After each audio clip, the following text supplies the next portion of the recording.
Hey there, Larry O'Connor with your daily briefing. It's Monday, March 31st. Good morning.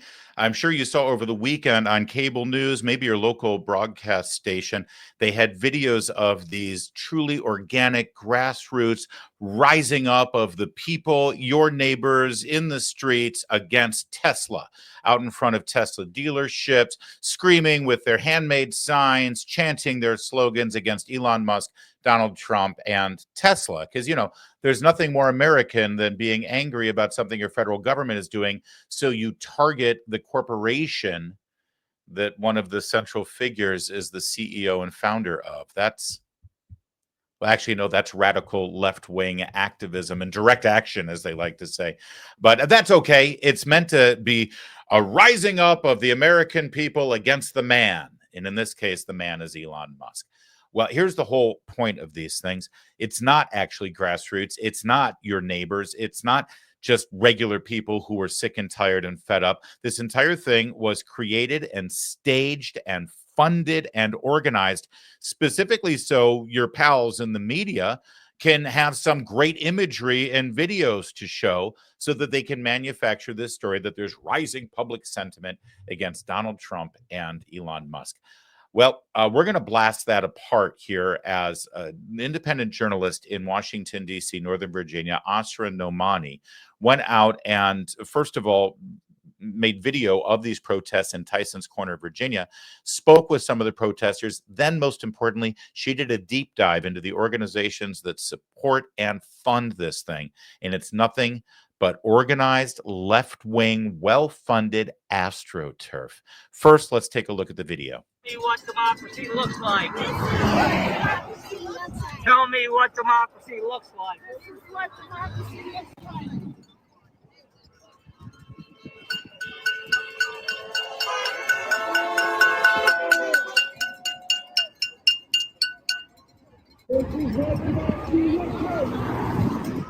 See what democracy looks like.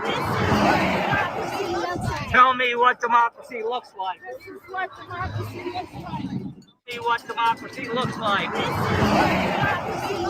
Tell me what democracy looks like. This is what democracy looks like. See what democracy looks like. Tell me what democracy looks like. This is what democracy looks like. See what democracy looks like. Tell me what democracy looks like. This is what democracy looks like. See what democracy looks like. Tell me what democracy looks like. This is what democracy looks like. Yeah, if the toilet bowl fits, wear it. Yeah, you're really. That's why this country the way it is idiot. Yeah, you're an idiot. You're pathetic. You're pathetic. Absolutely pathetic. Absolutely pathetic. Pathetic. I don't even know where the hell she's from. Where she was born. I don't know where you're born. Where were you born? Tell me. That'll answer my question. I asked the question. I'm curious. Where were you born? I was born in India. Yeah, see? And you know what? You got a lot to learn. You know how many calls I get every day, spam calls from India trying to rape old women and take their money, their life savings? In those sweatshops, Indian people, majority of them are low on the totem pole. They can't get good jobs. They can't learn. They can't be educated. So they take sweatshop jobs, taking advantage of people, calling their houses, pretending to be somebody else, putting fake caller ID. What's your name? I'm not telling you my name. Get away, loser. I think India makes some profits off of Tesla cars too, in the U.S.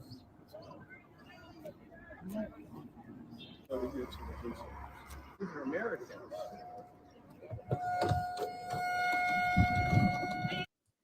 Yeah, you should take a look at the article at Fairfax Times. There you go, guys. That is the face of the tolerant Democrat left. They see a woman of color doing the reporting, talking to these protesters, and the next thing you know, you get that kind of anti-Asian, anti-Indian sentiment. Unbelievable, but it's typical. There's nothing tolerant about them. That's the video, and you saw some of the graphics there, but let's break it down a little bit further, shall we? Here's Asra's post. I can try to blow it up here a little bit larger for you. Because this is important, because whatever you're seeing in legacy media today about these protests, very different than the truth. Documented identical messaging to protests nationwide, and then built a D Pearl project. This Daniel Pearl project. Asra Nomani was good friends with Daniel Pearl, the Wall Street Journal reporter who was beheaded by ISIS. That was sort of a red pill moment for Asra, who was actually a woman of the left. She was a liberal until that moment, and she saw where Democrats stood.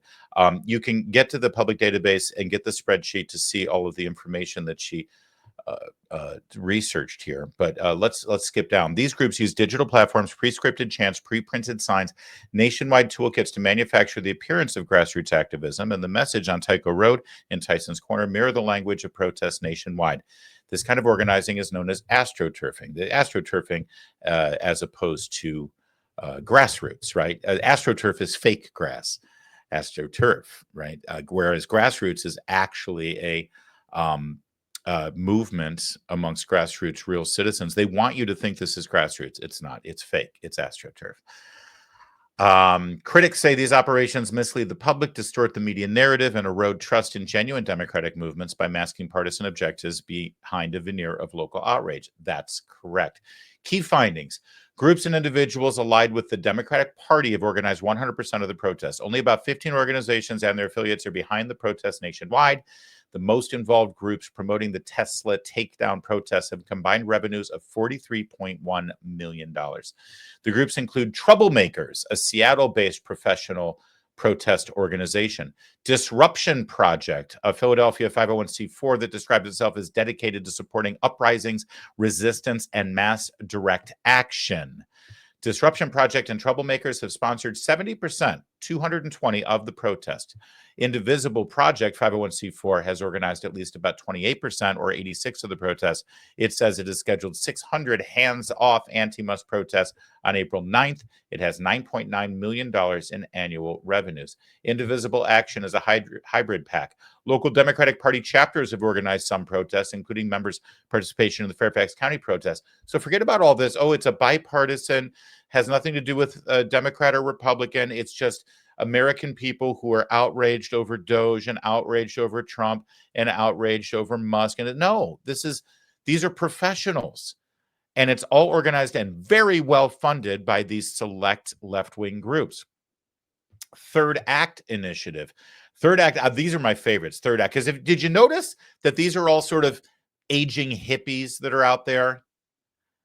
Maybe retired, don't really have a job, reliving the glory days of singing Peter, Paul, and Mary and doing a student sit-in at their local state college while they listen to hippie music. Yeah, that's Third Act Initiative.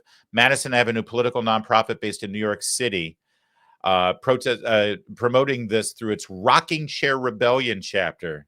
According to its 2023 tax filing, Third Act Initiative have revenues of $2 million. Democratic Socialists of America, $5.8 million. But boy, $5.8 million for socialists. Those socialists. There's good money in socialism, it appears. Fight Oligarchy Club, Tax Reformers LLC, Action Network, Let's Mobilize US. These are two Democratic platforms promoting the protests. I'm sure that there's more. That's Asra Nomani. Asra Nomani. Great work there, Asra. She wrote a book called Woke Army, and she's been all over this. Listen, the bottom line here is I wanted you to have this information so you can see it, because legacy media isn't promoting it. In fact, legacy media, they don't care about investigative journalism. Legacy media has two problems. Number one, they're activists. They don't try to be unbiased.